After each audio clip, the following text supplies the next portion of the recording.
Бүген мин сезгә максатына ирешүче арыслан турында әкият сөйлим.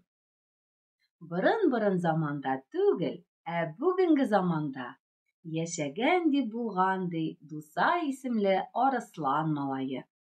Башка балалардан аермалы буларак, ул иҗат эшен бик ярата икән. Бигрәк тә агач ислегенә яндырып, төрле бизәкләр, рәсемнәр ясарга осталыгы бар икән аның.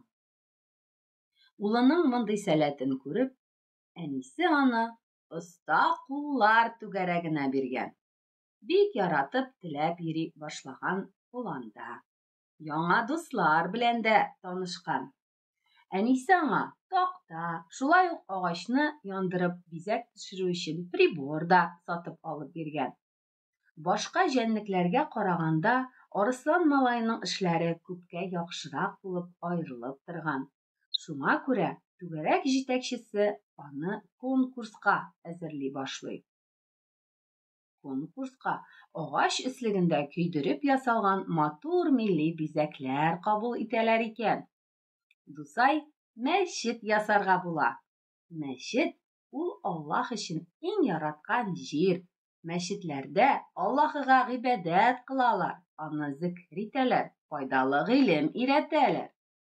Конкурс буласы көн алдан билгеле була. Вакыт бик тиз үтә. Шуңа Дусай мәктәптән укып кайтышка, ашап тиз генә дәресләрен әзерли дә, үзенең яраткан эшенә тотына икән. Бер көнне Дусай абыйсы Будулайның телефонында бик бирелеп нәрсәдер карап утырганын күрә. Аңа әле син кечерәк дип телефон алып бирмәгәннәр икән.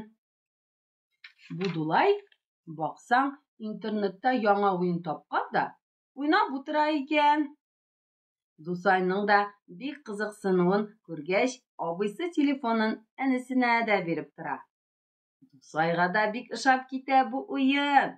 Буш вакыты булышка, шул уенны уйнарга гына тора. Өйгә бирелгән эшләр дә эшләнми, моңарчы 4-5 генә укыса, көндәлектә икеләр дә күренә башлый.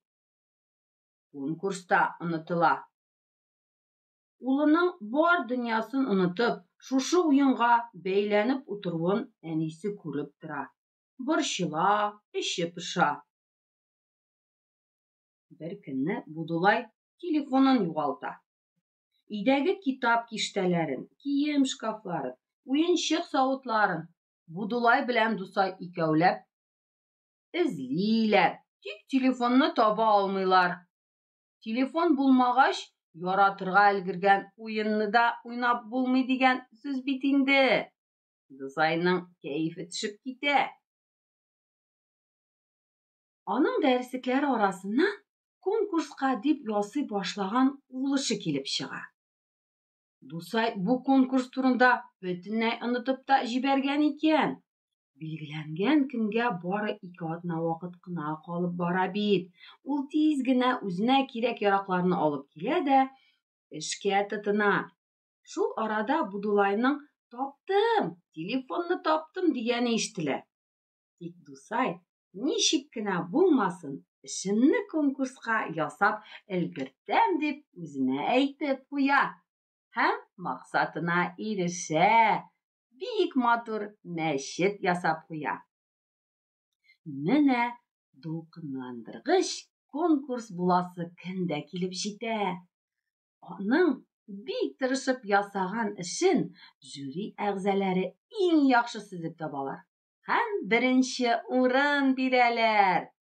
Дусайга диплом һәм истәлеккә бүләк тә тапшыралар. Менә шуның белән әкиятем тамам, дусларым. Эшеңне яратып һәм тәмен белеп эшләсәң, зур уңышларга ирешергә була икән. Сезгә дә уңышлар, дусларым. Сау булыгыз!